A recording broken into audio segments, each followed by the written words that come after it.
오늘 하나님의 말씀은 요한복음 8장 39절에서 47절입니다.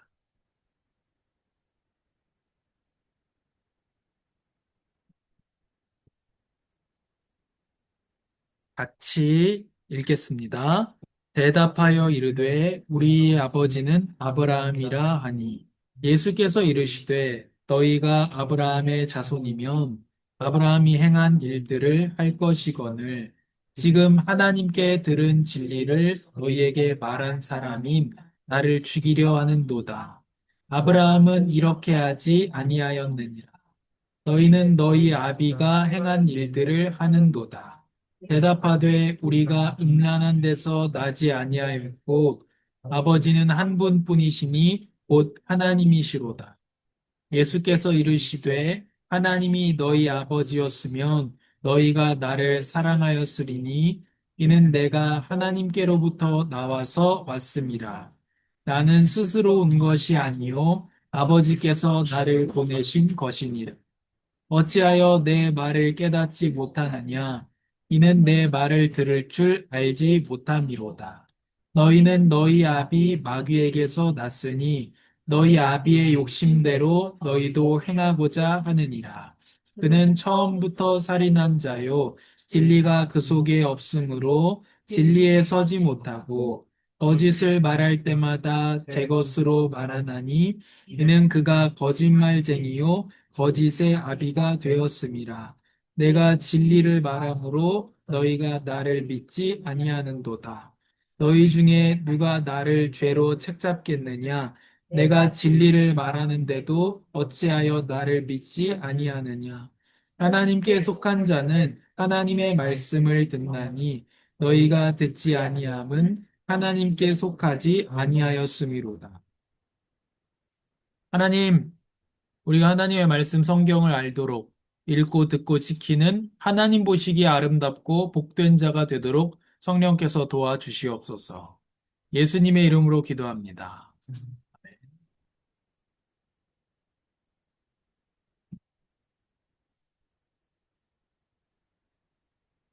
저는 거짓말 안 하는데요. 지난주에 저는 도둑질 안 하는데요. 이어서 저는 거짓말 안 하는데요. 입니다. 원래 인간이 어떤 존재인지 우리가 알아야 됩니다. 인간은 원래 명예로운 존재입니다. 원래 진리를 추구하는 존재입니다. 사람은 하나님의 형상으로 지음받았습니다. 하나님이 자기 형상, 곧 하나님의 형상대로 사람을 창조하시되. 그래서 하나님을 닮은 모습으로 사람이 창조되었기 때문에 사람은 본래 진리를 추구하고 명예로운 존재입니다. 하나님이 지으신 그 모든 것을 보시니 보시기에 심히 좋았더라. 우리는 하나님 보시기에 아름다운 사람이었습니다. 우리가 하나님을 닮았는데, 그러면 하나님은 어떤 분이십니까? 하나님은 사람이 아니시니 변덕스럽지 않으시고, 사람의 아들이 아니시니 마음을 바꾸지 않으시니라. 하나님 마음을 바꾸지 않고, 변덕스럽지 않고, 내적인 갈등을 겪지도 않습니다. 이렇게 할까 저렇게 할까 갈등을 겪지 않습니다. 그럼 불완전한 존재한테서 갈등이 있는 겁니다. 이 히브리서 6장 18절에 이는 하나님이 거짓말을 하실 수 없는 이런 표현이에요. 자, 하나님은 어떤 분이십니까? 전지전능한 분입니다. 근데 전능한데 하나님이 못하는 게 있습니다. 여기 뭐라고 돼 있죠? 거짓말이에요. 이거 어떻게 생각하십니까? 하나님 전능하신 분인데 거짓말을 못한대요. 이거 어떻게 된 일이에요? 전능한 게 아니지 않느냐? 여기에 대한 답이 뭐냐면은 거짓말하는 것은 능력이 아니다. 그게 답입니다. 거짓말은 진리를 말할 수 있는 능력이 없기 때문에 거짓말을 하는 거라서 이거는 능력이 아니라 진리를 행할 수 있는 능력의 부재다. 그래서 하나님 거짓말할 수 없는 거는 전지전능과 관련 있는 문제는 아닙니다. 아무튼 하나님은 거짓말을 하시지 않습니다. 진리가 충만하시기 때문에 그렇습니다. 그분을 닮은 존재로 인간이 창조되었기 때문에 원래 인간은 정직하고 진실합니다. 지금 아니게 됐죠. 두 번째, 그가 너도 나도 거짓말쟁이다입니다. 제 9계명은 무엇입니까? 답을 읽겠습니다. 내 이웃에 대하여 거짓 증거하지 말라입니다. 여기 거짓 말로 알고 있습니다. 대부분. 근데 거짓 증거라고 돼 있습니다. 그래서 단순히 거짓말뿐만이 아니라 이거는 어떤 법정에서의 얘기를 더 강하게 얘기하고 있습니다. 그래서 거짓 증언하지 말라 라고 하는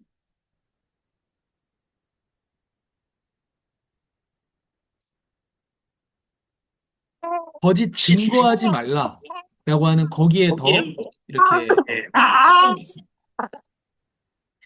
그래서 단순히 거짓말하는 것 그것뿐만이 아니라 내가 거짓 증언을 해서 이웃을 어려움에 빠뜨린다든지 아니면 침묵하는 것도 여기에 걸리는 겁니다. 이 율법을 위반하는 겁니다. 내가 말을 해야 돼요. 저 사람을 위해서 변호를 나서야 돼요. 근데 안 해요. 나의 이익 때문에. 그러면 그게 이 율법에 걸리는 겁니다. 그런데 또 한편으로 뭐냐면 이웃을 모독하는 것도 이 율법에 걸려들게 됩니다. 아니면 이웃의 생명에 지장을 준다든지. 예를 들면 저 오늘 어떻게 생겼어요? 와 진짜 못생겼어요. 이렇게 얘기하는 거. 왜냐면 이 구계명을 범하지 않기 위해서. 거짓말하면 안 되잖아요. 그래서 오늘 진짜 너무 별로예요. 이거는 구계명을 범하는 겁니다. 왜냐하면 모욕하고 있잖아요, 지금. 그래서 그냥 모든 사실을 바른 대로만 말하는 것, 이 율법에 대한 내용이 아니란. 그래서 제 9계명의 요구를 좀 자세히 보겠습니다. 답을 읽겠습니다. 사람 사이에 진실과 우리 자신과 이웃의 명예를 유지하고 증진하라는 것입니다. 특히 증언할 때 그렇습니다.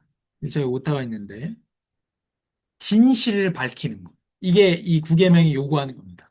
또 자신과 이웃의 명예를 유지하고 증진하는 나의 명예를 지키고 다른 사람의 명예를 지키는 것. 특히 재판에서 증언할 때 그렇다는 것. 스가랴 8장 16절에 보면 너희는 이렇게 해야 된다.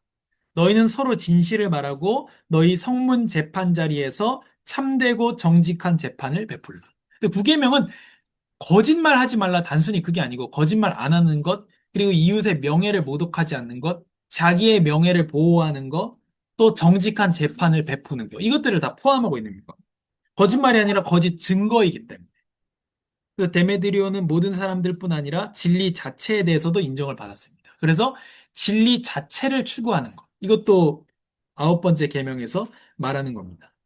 잠언에도 믿을 만한 증인은 거짓말하지 않지만 거짓 증인은 거짓말을 쏟아낸다. 진실한 증인은 영혼을 구해내지 마. 그렇죠. 중요한 역할을 합니다. 억울한 사람을 만들지 않고요. 거짓 증인은 거짓말만 늘어놓는다. 그래서 위증이 성경적인 불법임을 지금 밝히고 있는 겁니다. 그래서 78번째 질문에 구계명에서 무엇을 금지합니까? 답을 읽겠습니다. 진실을 해치는 것, 자신과 이웃의 명예를 해치는 모든 것입니다. 사무엘상 17장 28절에 모욕죄에 대해서 나옵니다. 다윗의 큰형 엘리압이 다윗한테 말합니다. 내가 왜 여기 왔느냐? 들에 있는 몇 마리 안 되는 양들은 누구에게 맡겼느냐? 양 누구한테 맡기고 온 거냐? 이 건방지고 고집센 녀석.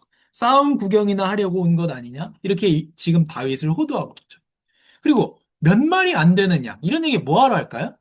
기분 나쁘라고 하는 거예요, 지금. 양 몇 마리 되지도 않은 그거 어디다 두고 지금 다윗은 왜 왔죠? 아버지의 심부름을 하러 왔단 말이에요. 근데 큰형 엘리압이 지금 다윗을 모욕하고 있습니다. 그래서 단순히 사실만 말해서 상대방을 기분 나쁘게 하는 것도 하나님 기뻐하시는 모습이 아니죠. 그래서 우리가 자꾸 율법을 이렇게 해도 되냐 저렇게 해도 되냐가 아니라 율법의 근본인 사랑을 이해해야 됩니다.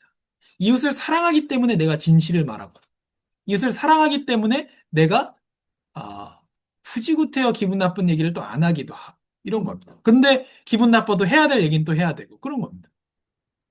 성경의, 이 율법이 엄청 치밀하잖아요. 지난주에 도둑질에 대해서도 말했지만, 도둑질을 했는데 내가 자백했어요. 상대가 알기 전에. 그러면은 120%를 갚아주면 됩니다. 그리고 이게 다 경우가 다릅니다. 내가 도둑질했는데 걸렸어요. 그러면 두 배로 갚아야 됩니다. 예를 들면, 그리고 내가 소를 훔쳤는데 소를 잡아 먹었어요. 아니면 팔았어요. 그러면 네 배 혹은 다섯 배로 갚아야 됩니다. 이게 되게 치밀하게 율법이 되어 있는데, 그리고 19장 16절 레위기에 너는 내 백성들 가운데로 험담하며 돌아다니지 말고 내 이웃의 목숨을 위태롭게 하지 마라. 나는 여호와다. 나는 여호와다 왜 했겠습니까? 엄중하게 경고하는 거예요. 험담하면서 돌아다니지 마라. 그래서 왜 그러면 인간이 이렇게 진리를 추구하지 못하고 다른 사람을 모욕하거나 뭐 사실이든 거짓이든 다른 사람을 모욕하거나 아니면은 계속 거짓말하거나 왜 이렇게 될 수밖에 없는가 사람이 그 이유를 성경에서 밝히고 있습니다. 뭐냐 중요한 우리가 답은 모든 인간이 거짓말하고 있다는 거예요. 나도 거짓말하고 저도 거짓말하고 있고 그리고 우리 성도님들도 다 거짓말하고 있고 세상의 모든 사람들이 다 거짓말한 죄인이란 말이에요. 다른 사람을 모욕하거나 험담하거나 아니면 진리를 추구하지 않거나 사건을 덮어버리거나 이렇게 하고 있다는 겁니다. 왜 거짓이 시작되었느냐? 진리에서 떨어졌기 때문에 그렇습니다. 죄를 지은 인간은 진리이신 하나님에게서 쫓겨나 진리를 잃어버리고 추구할 수가 없습니다. 왜요? 기준이 없으니까요. 기준이 없으니까 진리를 따라갈 수가 없다는 거예요. 지금 뭐 세계사지만 언제부턴가 진리라는 말이 없다는 말. 사람들이 진리를 추구하지 않아요. 왜 그렇게 됐습니까? 그게 뭐 세계 1차, 2차 대전 때문에 그렇게 그런 문화가 생긴 겁니다. 사람들이 독일 사람들이 그렇게 생각한 거예요. 우리나라가 최고야. 게르만 민족이 최고야. 그게 진리인 줄 알았단 말이에요. 틀린 진리인데 진리인 줄 알았단 말이에요. 그 결과가 뭡니까? 전쟁이고 다 죽고 엄청 어려워졌단 말이에요. 그러니까 아, 모든 게 진리다. 진정한 절대적 진리는 없고 다 상대적인 거야. 너의 진리 인정해줄게. 너의 진리 인정해줄게. 가람이의 진리 인정해줄게. 하루의 진리 인정해줄게. 그러니까 우리 싸우지 말고 사이좋게 지내는 방법이 진리라는 걸 다 없애버린 거예요. 그 이후로 그런 문화들이 생겨나게 된 겁니다. 그래서 참된 기준이 없어졌기 때문에 하나님께 쫓겨났기 때문에 진리를 추구할 수가 없습니다. 또 왜 거짓말을 하느냐, 사람들이. 한번 잘 보시고, 자기를 진단해 보시고, 다른 사람을 진단해 보십시오. 왜 거짓말하느냐? 하나님을 두려워하지 않기 때문에. 모든 것을 다 아는 분이 재판장이라는 사실을 알면 거짓말할 리가 없다는. 하나님을 제일 두려워하는 사람은 절대 거짓말 안 합니다. 그렇죠. 누구를 더 두려워하느냐의 문제예요. 한 얘기를 또 해서 죄송하지만, 아, 군대에서 설날에 대대장이 절하라는 거예요. 제사상 차려놓고. 그 이상규 집사가. 그런 집사, 진짜 누가 집사 만들었는지 모르겠지만. 집사가 제사상 차려놓고 장병들한테 절하라는 거예요. 저는 절을 안 했잖아요. 왜? 저 사람이 나의 모든 걸 나를 감옥에도 보낼 수 있고, 나를 어렵게도 할 수 있고, 얼차려도 줄 수 있고, 진급도 누락시킬 수 있고, 근데 모든 목숨줄을 쥔 사람이 저 대대장 아니에요. 근데 왜 저를 안 했느냐는 거예요, 제가. 하나님이 더 무섭기 때문에 저 사람보다 그래서 하나님이 모든 것을 아는 재판장이라는 걸 알면 거짓말 안 한다는 거예요. 그걸 모르기 때문에 사람들이 거짓말하는 거예요. 왜 거짓말하겠어요? 절대 못 속여. 그럼 거짓말 하겠습니까? 아무도 거짓말 안 하죠. 근데 절대 못 속이는 분이 있다는 걸 모르니까 거짓말 하는 거잖아요. 그러니까 하나님을 모르기 때문에 거짓말하는 거예요. 거짓말하는 사람들을 보면 우리가 딱 진단이 내려져야 돼요. 거짓말하는 사람 보면. 저 사람 하나님을 모르기 때문에. 속일 수 있을 거라고 생각합니다. 근데 생각해 보십시오. 그런 유명한 말이 있지 않습니까? 한 사람을 영원히 속일 수는 있다. 여러 사람을 일시에 잠깐 속일 수는 있다. 그러나 모든 사람에게 영원히 속일 수는 없다. 그런 말이 있는데 사람도 압니다. 사람도 알게 돼. 하물며 하나님이 모르시겠냐는 겁니다. 그렇죠. 그러면 거짓말 안 하게 된다. 우리가 이거를 알아야 답을 줄 수 있는 사람이 됩니다. 또 우리 자신에게도 답이 되고요. 요한복음 8장 44절에 너희는 너희 아비 마귀에게서 났으니 너희 아비의 욕심대로 행하고자 한다. 마귀는 날 때부터 거짓말한 존재다. 그러니까 그 자식인 너희가 거짓말 할 수밖에 없다. 이렇게 거짓말의 이유를, 근원을 성경이 정확하게 말해주고 있는 겁니다. 그래서 우리 자신과 세상을 볼 때 정확한 해석이 되는 거죠. 서로 거짓말하는 사람들입니다. 그럼 어떻게 지금 실제로 개인적으로 거짓말합니까? 인정받기 위해서 자기를 부풀립니다. 저도 가끔 이럴 때가 있는 것 같고, 또 불편함을 피하려고 진실을 덮어버리는 경우. 이거는 무례함을 얘기하는 게 아닙니다. 오늘 되게 못생겼습니다. 이런 무례함을 얘기하는 게 아닙니다. 불편함을 피하려고 진실을 덮는 것. 또 이익을 지키기 위해서 거짓말하거나 말 안 하는 것까지 포함해서. 그리고 뒷담화하는 것. 그리고 사회적으로는 어떻습니까? 거짓이 생존 방식이 된 사회입니다. 이것만 가지면 행복합니다. 이런 광고들. 말은 이렇게 안 하더라도 촌스러우니까 그렇게 하죠. 이것만 가지면 막 다 될 것처럼. 그리고 SNS하고 가짜 자아. 인스타에 있는 거 내가 아니잖아요. 그렇죠? 내가 아니기 때문에. 이런 것들. 아닌 경우가 많죠. 맞는 사람도 있겠지만. 또 공익을 말하는 정치인이 자신의 이익만 챙기는 거. 이것도 거짓말이죠. 그리고 다른 정당, 타 정당을 호도하는 거. 이런 것들이 있습니다. 살기 위해서 하는 거죠. 실제로 국회의원들이 서로 그렇게 싫어하겠습니까? 같이 사우나 다닌다는 그런, 뭐 제가 본 적이 없어가지고 그런 썰이 많잖아요. 앞에서는 뭐 TV 카메라 들어가면 국회의원들이 서로 싸우다가 뒤에 가면 사이좋게 지내고 어차피 다 한 통 속이니까 그런 것 있지 않습니까? 제가 보지는 못했습니다만 또 살아남기 위해서 성과를 부풀리거나 잘못을 다른 사람에게 덮어 씌우는 경우 아주 흔하게 일어나는 일 아니겠습니까? 또 체면치레하는 이렇게 살아남기 위해서 거짓말을 하도록 개인이 아까 근본을 대해서 얘기했죠. 거짓의 근원에 대해서 하나님을 두려워하지 않기 때문에 진리에서 떨어졌기 때문에 근본이고 그다음에 서로 이렇게 거짓말하고 있고 이젠 사회가 개인이 거짓말하도록 압력을 넣는단 말이에요. 그래서 지금 거짓 사회가 된 겁니다. 서로 속고 속이고. 세 번째로 그래서 거짓말쟁이를 찾아오신 복음입니다. 이게 개인에게도 복음이 되고 또한 사회에서도 사회를 바꿀 수 있는 유일한 답이 되는 거. 예수님께서만 참 진리십니다. 나는 길이요 진리요 생명이니. 진리라고 말씀하셨습니다. 또 예수님의 요한복음 17장의 기도 17장 17절 19절 같이 읽겠습니다. 진리로 그들을 거룩하게 해주소서. 아버지의 말씀은 진리입니다. 그들을 위해 내가 나를 거룩하게 하는 것은 그들도 진리로 거룩하게 하려는 것입니다. 진리로 거룩하게 하십니다. 여기 보면 내가 나를 거룩하게 하는 것은 예수님은 거룩하신 분인데 왜 스스로를 거룩하게 하신다고 합니까? 여기서의 거룩은 깨끗하게 만드는 걸 말하는 게 아닙니다. 예수님 깨끗하기 때문에. 여기서의 거룩을 뭐냐면 분별해서 따로 드리는 헌신을 얘기하는 거예요. 헌신이 뭐죠? 한자가 드릴 헌의 몸신이에요. 그래서 몸을 드린다는 거예요. 사람을, 성도를, 믿는 자를 깨끗하게 만들려고 예수님이 자기의 몸을 아버지에게 드린다. 십자가에서 죽게 만든다. 드린다. 라고 하는 게 여기서 거룩하게 한다는 뜻입니다. 예수님이 자기의 몸을 드리신 이유는 우리를 진리로 깨끗하게 하시기 위함입니다.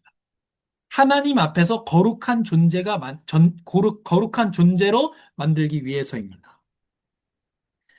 또 요한복음 8장 32절을 보면 너희가 내 말씀 안에 머무르면 지키면 참으로 나의 제자들이다. 그리고 너희는 진리를 알게 될 것이며 그 진리가 너희를 자유롭게 할 것이다. 그래서 진리가 사람을 자유하게 합니다. 거짓말은 어떻게 합니까? 또 다른 거짓말을 불러내고, 거짓말은 또 거짓말을 만들고, 그렇죠? 거짓말은 또 거짓말을 만들고, 그러게 거짓말에 자꾸 묶이게 됩니다. 다른 세상을 살아가는 거죠. 자꾸 거짓말 속에 그 세상을 만들어낼 수밖에 없잖아요. 거짓말하면. 그렇기 때문에 진리만이 사람을 자유하게 할 수 있어요. 또 그 진리는, 궁극적인 진리는 바로 예수 그리스도이십니다. 거짓말한 죄도 예수님의 십자가 피로 용서받을 수 있습니다. 내가 거짓말 하고 있다는 사실을 우리가 먼저 알아야지 되겠죠? 거짓말 하고 있거든요. 저도 하고 있고 다 하고 있습니다. 만일 우리가 우리 죄를 자백하면 그는 미쁘시고 의로우사 우리 죄를 사하시며 우리를 모든 불의에서 깨끗하게 하실 것이요. 예배 때마다 제가 읽어드리는 구절인데요. 또 하나님께서는 우리를 참된 입술을 가진 새 사람으로 재창조하십니다. 하나님을 따라 의와 진리와 거룩함으로 지으심을 받은 새 사람을 입으라. 거짓을 버리고 각각 그 이웃과 더불어 참된 것을 하라. 예수님을 믿는 사람에게 예수님 안에서 우리에게 참된 입술을 주시는 겁니다. 드디어 진리를 추구할 수 있고 나와 이웃의 명예를 보존할 수 있고 이런 존재로 다시 만드신다는 겁니다. 결론으로 은혜 입은 거짓말쟁이답게 살자. 에베소서 5장 1절부터 5절의 말씀인데요. 우리 같이 읽겠습니다. 그러므로 여러분은 사랑을 받는 자녀답게 하나님을 본받는 사람이 되고 그리스도께서 우리를 사랑하셔서 우리를 위해 자신을 향기로운 예물과 희생제물로 하나님께 드리신 것처럼 여러분도 사랑으로 행하십시오. 음행과 온갖 더러운 것과 탐욕의 말은 여러분의 입 밖에도 내지 마십시오. 그렇게 하는 것이 성도에게 합당합니다. 더러운 말과 어리석은 말과 희롱의 말은 어울리지 않습니다. 오히려 감사의 말을 하십시오. 아멘. 여기 진실을 말하고 진리를 추구할 이유를 말해줍니까? 뭐죠? 이유를 말해줍니다. 뭐죠? 사랑을 받는 자녀답게. 사랑받는 자녀가 되었기 때문에 하나님을 본받는 사람이 되라. 자식이기 때문에 아버지를 닮으라는 얘기를 하고 있는 겁니다. 또 어떻습니까? 2절에 그리스도께서 우리를 사랑하셔서 자기의 목숨을 하나님께 제물로 드리신 것처럼 그걸 받았으니 여러분도 사랑으로 행하십시오. 그럼 우리는 무슨 삶이 나오게 됩니까? 당연히 헌신의 삶이 나오게 됩니다. 헌신을 받았으니까. 몸을 받았으니까. 예수님의 몸을. 성찬할 때 떡을 뗍니다. 먼저 예수님의 몸이 찢어지는 걸 얘기합니다. 그걸 어떻게 합니까? 나누어 먹습니다. 헌신을 받은 겁니다. 그렇기 때문에 우리에게 당연히 나타나는 삶은 헌신의 삶입니다. 몸을 주는 삶. 그것처럼 그리스도께서 제물로 자기를 드리신 것처럼 서로 사랑하라. 희생적 사랑이죠. 사랑하기 때문에 어떻게 합니까? 진실을 말하고 진리를 추구하고 이웃의 명예를 보존하는 겁니다. 다른 하나님의 형상을 사랑하기 때문에. 그래서 더러운 것은 입 밖에도 내지 말라. 성도에게 합당하다. 그리고 감사의 말을 하라. 말씀하고 있습니다. 그래서 우리가 오늘 말씀을 통해서 사람이 원래 어떤 존재였는지를 알고 진리를 추구하도록 하나님께서 만드신 것을 알고 모든 인간이 왜 거짓말하고 있는 이유, 근본적으로 진리이신 하나님께 떨어지고 참 재판장이신 하나님을 모르기 때문에 그리고 마귀 아비에게서 났었기 때문에 사람들이 서로 거짓말하고 있고 예수님이 우리의 참 진리가 되시고 복음이 되셔서 우리를 재창조해 주셨다. 그래서 우리가 에베소서 5장에 밝히고 있는 것처럼 사랑을 받는 자녀다. 그리스도의 몸을 주신 사랑을 받은 것처럼 감사의 말을 하고 다른 사람 섬기는 진리를 추구하는 우리 아름다운 교회가 되기를 바랍니다. 하나님 감사합니다. 그리스도 예수 안에서 우리의 거짓말한 모든 죄를 용서하여 주시니 감사합니다. 거짓말 할 수밖에 없는 이유를 우리가 알았습니다. 진리이신 하나님에게서 쫓겨나고 또한 거짓의 아비인 마귀에게 속하고 또 진정한 재판장이신 속일 수 없는 하나님을 모르기 때문에 거짓말하고 있고 그런 사회가 되었다는 것, 또 개인적으로 거짓말하고 있다는 것을 우리가 보았습니다. 우리 자신도 거짓말한 죄인이었음을 주님 앞에 고백합니다. 그러나 예수님이 우리의 진리가 되어 주시고 또 우리가 하나님 앞에 산자가 되도록 다시 정직한 입술로 우리를 창조하여 주시니 감사합니다. 우리는 사랑받는 자녀가 되었으니 사랑받는 자녀답게 감사의 말을 하게 하여 주시옵소서. 감사드리며 예수님의 이름으로 기도합니다. 아멘.